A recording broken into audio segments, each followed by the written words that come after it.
will go high. Love, grace, humility will win. And then you tell everybody to go to hell. You think that's going to work for you, Coach White? Think that's going to work for you? The reality of the situation is none of that stuff will win if it's left up to you, Stephanie White. Because you're not handling it right.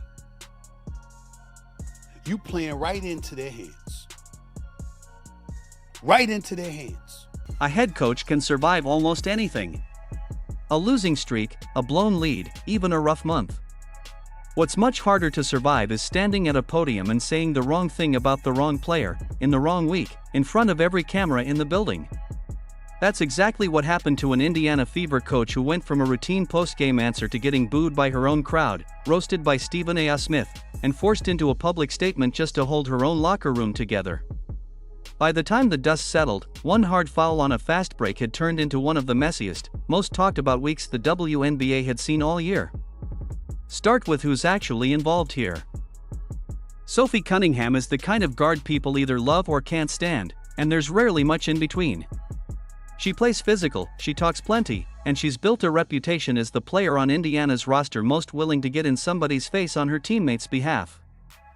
That reputation is a big part of why she's become one of the most recognizable names on a Fever roster built around Caitlin Clark, with a social media following that rivals plenty of players who actually average more minutes than she does. Dejonae Carrington plays the same way on the other end of the floor, widely considered one of the most relentless perimeter defenders in the league, the type of player coaches love to have and hate to face. And Stephanie White sits right in the middle of it all, Indiana's second-year head coach, who happens to know Carrington better than almost anyone else on the Fever staff, because years earlier, before Indiana, White was the one coaching her, back when they were both with the Connecticut Sun. That last detail matters more than it sounds like it should, because White wasn't some first-time coach still figuring things out when this hit her. She won a national championship as a player at Purdue, was named the nation's top female player as a senior, and left college as an academic All-American on top of it. After a WNBA playing career, she worked her way up through college assistant jobs before joining the Fever's staff in 2011, helping the franchise win its first championship the following year. She got her first head coaching job with Indiana not long after that, then spent 5 seasons running the program at Vanderbilt, then took over a struggling Connecticut Sun team in 2023 and turned it into a contender almost overnight, good enough to win both WNBA Coach of the Year and the Associated Press equivalent that same season. When Indiana brought her back home to coach Clark in 2025, she guided a Fever team without a healthy Clark for almost the entire year, playoffs included, all the way to the semifinals anyway. By the time anyone was publicly asking how she could possibly be the head coach, she'd already spent well over a decade proving exactly why she was. Off the court, she's also a mother of 3 back home in Indiana, which made the sight of her own fans booing her before a game sting in a way no box score could ever really capture. None of this was happening in a quiet corner of the sports world, either.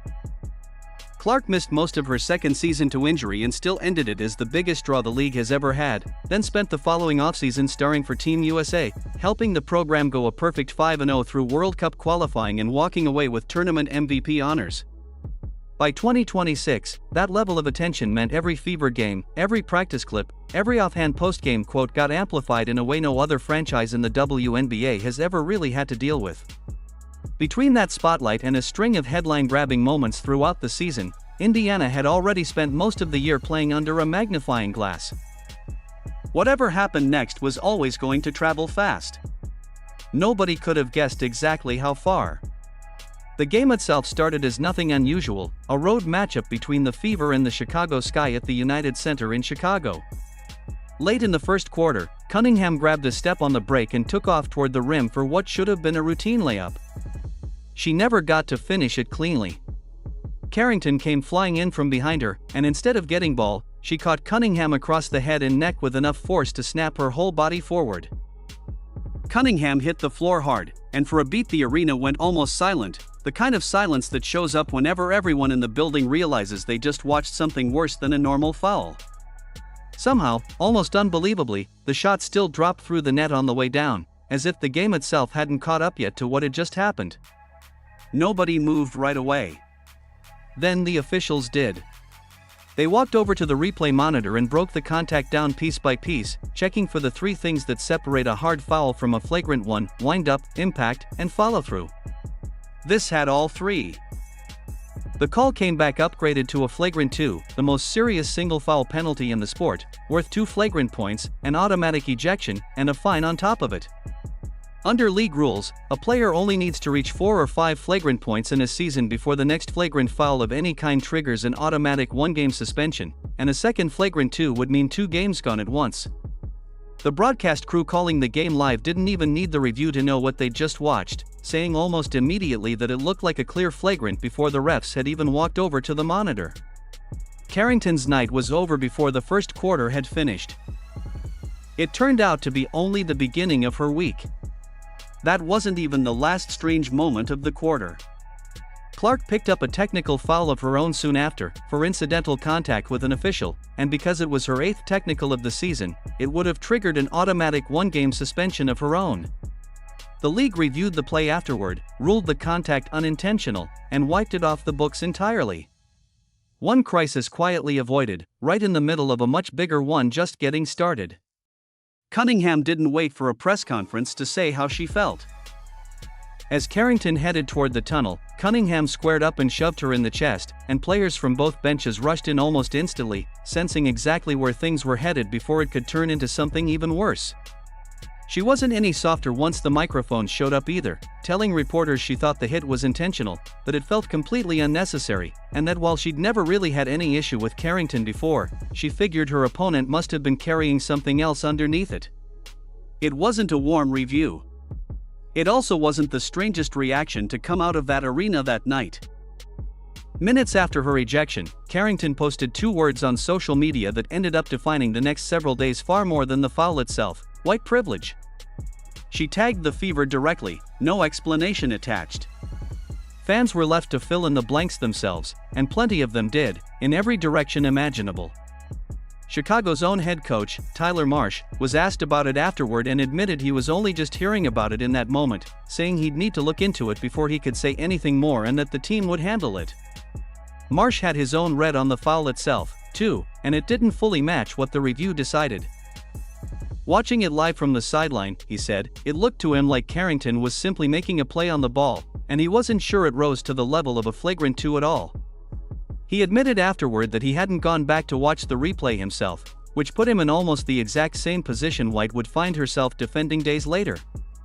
As chaotic as that night already was, none of it compares to what happened once reporters turned their attention to Stephanie White. Asked directly about the foul that had just put her own player on the floor, White didn't come out swinging. She came out with context. She reminded reporters she'd coached Carrington for years back at the Sun and knew exactly what kind of competitor she was, someone who was never going to let an opponent walk in for an easy bucket. She said she didn't have a problem with the hard foul itself. She said she didn't believe Carrington had gone for Cunningham's neck on purpose. She said the officials made the right call, and that, thankfully, her own player was okay. Read back on paper, it almost sounds reasonable. Said out loud, in that room, by the coach of the player who'd just been knocked to the floor, it landed completely differently. The clips were everywhere within the hour, and this wasn't just angry replies buried in a comments section. WNBA analyst Jason Whitlock said he'd never speak up for White again, calling her response close to unforgivable and suggesting she wasn't fit to keep coaching. Radio host Jerry Callahan asked how it was even possible that Cunningham's own coach was out there defending the player who'd flattened her. Fox Sports personality Dan Dakich went after her on air too, accusing her of failing her own player exactly when it mattered most. Some fans went further still, digging through arena footage and broadcast angles, insisting they'd found proof White must have seen a replay screen somewhere in the building before she ever reached the podium. White never directly addressed that particular claim, but it added another layer of distrust to a week that already had plenty. Across every platform at once, from group chats to comments sections to hastily edited video essays, one word kept showing up again and again: embarrassment. Some fans said she'd put loyalty to an old favorite ahead of her own player's safety. Others were a lot blunter than that, calling for her job outright, treating a single post-game answer as if it were proof of something far bigger about her fitness to lead a locker room at all. Then Stephen A. S. Smith got involved, and that's when the story stopped being just a WNBA story and turned into a national one. Smith rarely needs much of a reason to go off, but this one handed him a real target. On his show, he tore into White's response, stunned that a head coach would find a way to praise the aggression of the player who'd just sent her own star crashing to the hardwood. His question cut through everything else being said that week: "How are you the head coach?" It wasn't just a passing line. It became the headline every outlet ran with, the soundbite that outlived the game itself, repeated on highlight shows and social clips long after most viewers had forgotten the specific foul that started it. For a coach already under fire, having the loudest voice in sports media publicly question whether she belonged in the job turned a bad weekend into a full-blown crisis, no matter how decorated her resume actually was. While all of that was building around White, Carrington was fighting a separate battle of her own. Former NFL linebacker Emmanuel Acho publicly criticized her reaction to the ejection, and Carrington wasn't about to let it slide. She fired back online, insisting she had never claimed the foul call itself was about white privilege and telling her critics to think a little harder before assuming otherwise. She leaned on her own background to make the point, noting she'd majored in psychology along with African and African American studies at one of the country's top universities, Stanford, before finishing her college career at Baylor, and said she'd never throw around a phrase with that much history behind it carelessly or without evidence to back it up. There was an edge to how she said it, too, essentially daring her critics to apply a little more critical thinking before speaking on a subject she'd actually spent years formally studying. Whatever she'd meant by those two words in the moment, she made it clear she wasn't backing down from them, and she wasn't going to let a former football player, or anyone else, define them for her. All of this landed in the middle of a rough stretch for Chicago as a team, too. The Sky came into the week with a record near the bottom of the league standings and only a handful of games left to salvage anything out of the season, which made a viral ejection and a viral social media post about the last distraction the front office needed. 2 nights after the foul, in a loss to the Seattle Storm, Carrington came off the bench and dropped a career-high 26 points anyway, proof that whatever was swirling around her off the court, she hadn't let it touch her game. By the time Tuesday came around, White wasn't just dealing with pundits anymore. She was dealing with her own building. Walking out ahead of Indiana's home game against the New York Liberty, she was met with boos from the Gainbridge Fieldhouse crowd before the ball had even been tipped. Her own fans, turning on her, in her own arena, after everything she'd already accomplished there. She didn't shrink from it. White stepped up before tip-off with a statement that sounded prepared and deliberate, delivered in a steady, almost defiant tone that made it clear she'd been waiting for the chance to say it out loud.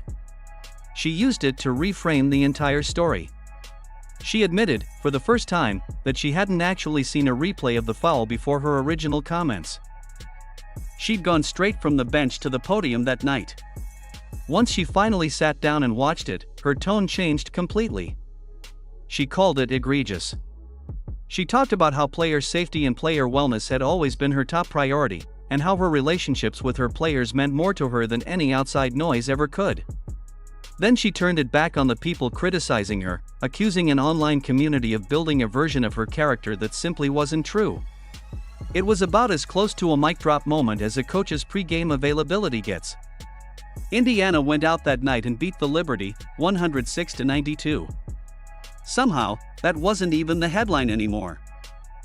What happened in the hours after mattered just as much as anything said at either podium that week.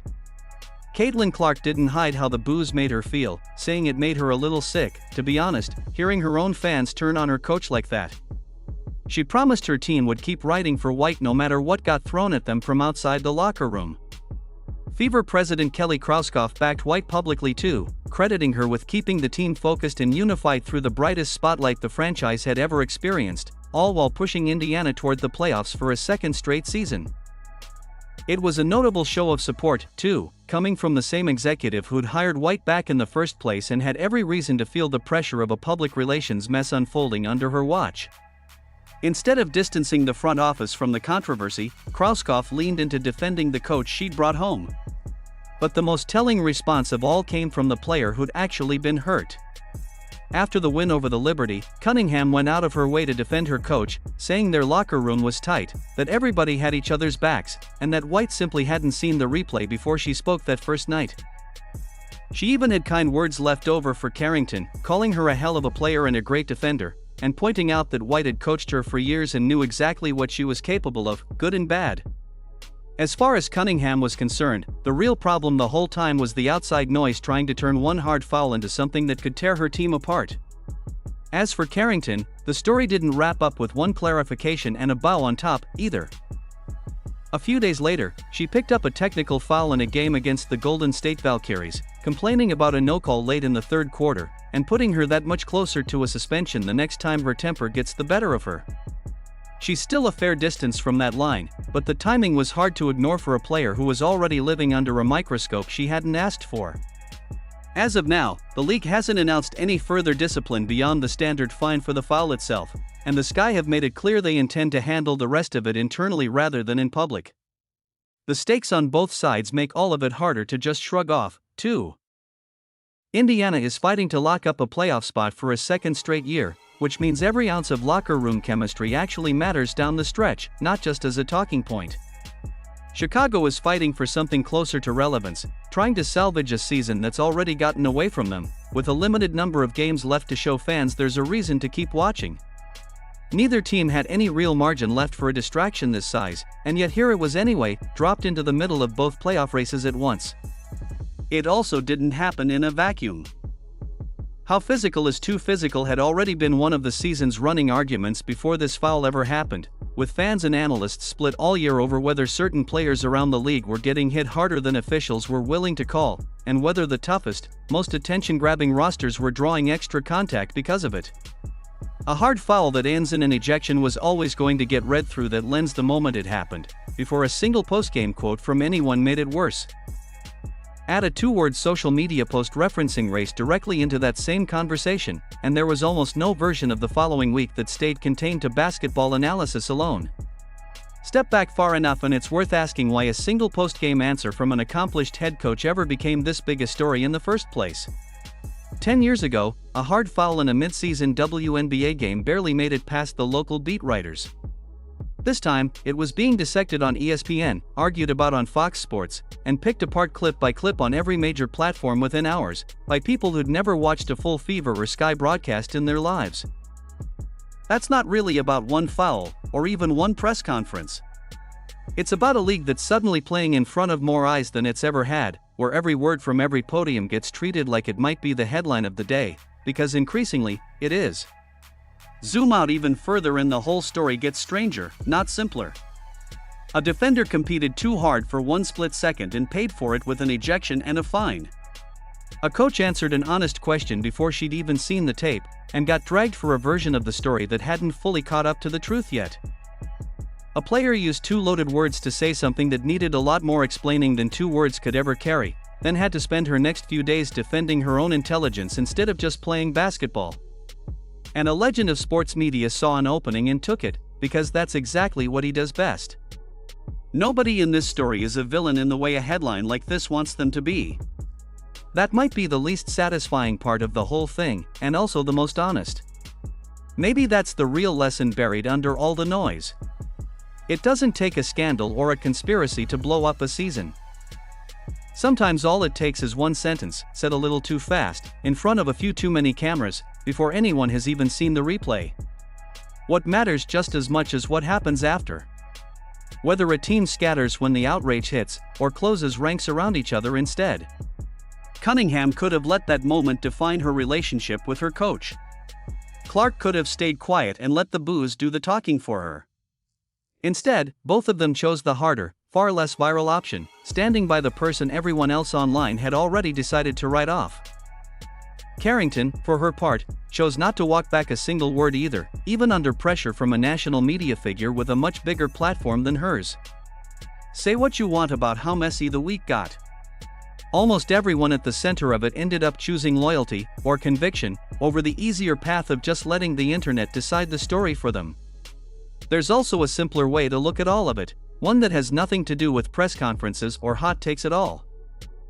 A veteran defender went hard for a loose ball read that didn't work out the way she wanted, and it cost her an ejection, a fine, and a week of scrutiny most players never have to deal with in a career, let alone a single game.